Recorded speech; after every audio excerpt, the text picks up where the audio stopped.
কম্পাসকে নিয়ে বাড়ি ফেরা মাত্রই নিজের বাবা অখিলেশকে এবার নিজেই পুলিশে ধরিয়ে দিল বিহান।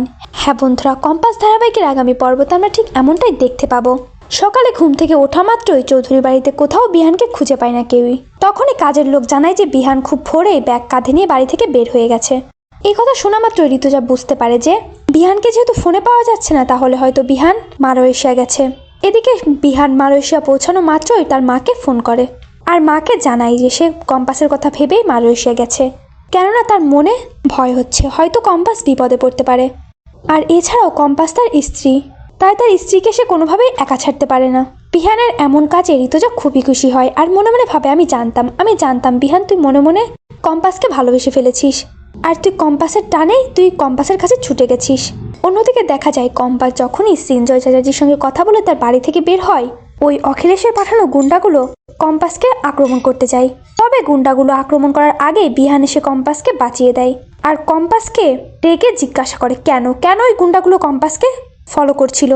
কম্পাসও চিৎকার করে বলে ওঠে, জানতে চান আপনি? সবটা জানতে চান? ঠিক আছে, সবটা বলবো আমি আপনাকে আজ। ওই গুন্ডাগুলো অন্য কেউ নয়, আপনার বাবা অখিলেশ এবং অভিজ্ঞান দত্তের পাঠানো গুন্ডা। এরা দুজনে হাত মিলিয়েই এইসব করছে। এরা দুজন হাত মিলিয়ে আমার বাবাকে দীর্ঘদিন ধরে আটকে রেখেছে। আমার বাবার করা সমস্ত রিসার্চের রেজাল্ট তারা নিজেদের আওতায় নিয়ে আসার চেষ্টা করছে।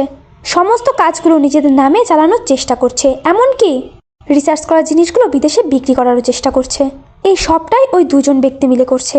তবে হ্যাঁ, আমি বেঁচে থাকতে এটা কোনোদিনই হতে দেব না।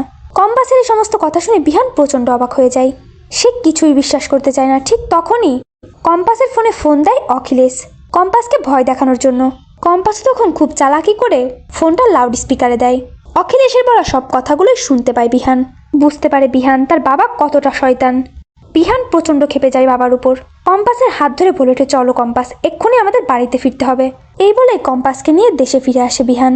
অন্যদিকে দেখা যায় অখিলেশ বেশ চিন্তিত থাকে, ভাবতে থাকে কম্পাস তো ওই সৃঞ্জয় চ্যাটার্জির মুখোমুখি হয়ে গেছে।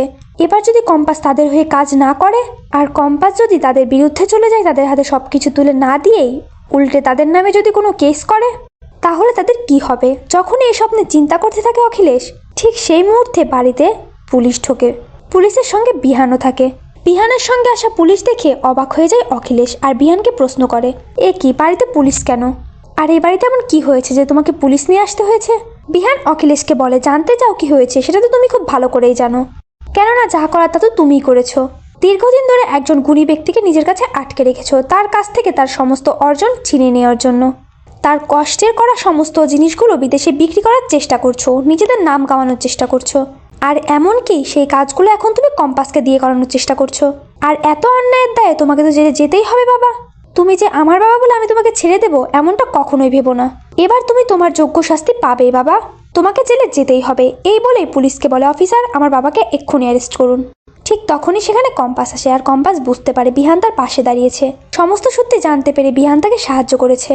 তো বন্ধুরা, তোমরা এটাই চাও যে এভাবেই যেন কম্পাসকে নিয়ে বাড়িতে ফিরে অখিলেশকে পুলিশে দেয় বিহান?